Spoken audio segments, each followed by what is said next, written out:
विना वैकुंठाचा कारभार चालना। श्री गणेशाय नमः। श्री विठ्ठल व चिरंजीवी सौभाग्य सकलकांक्षिणी रुक्मिणी देवी यांचा शुभ मंगल विवाह सोहळा माघ शुक्ल 5 वसंत पंचमी वार रविवार दिनांक 2 फेब्रुवारी 2025 रोजी दुपारी 12 वाजताच्या शुभ मुहूर्तावरती करण्याचे योजिले आहे। तरी सर्वांना या विवाह सोहळ्याचे अगत्याचे आग्रहाचे निमंत्रण। आपले नम्र व निमंत्रक श्री विठ्ठल रुक्मिणी मंदिरे समिती पंढरपूर। विवाहस्थळ सभा मंडप श्री विठ्ठल रुक्मिणी मंदिरे समिती पंढरपूर। वेळ दुपारी 12 वाजता।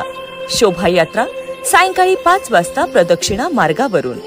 भोजन व्यवस्था अन्नछत्र तुकाराम भवन श्री विठ्ठल रुक्मिणी मंदिरे समिती पंढरपूर। भोजन वेळ दुपारी 12 ते सायंकाळी 7।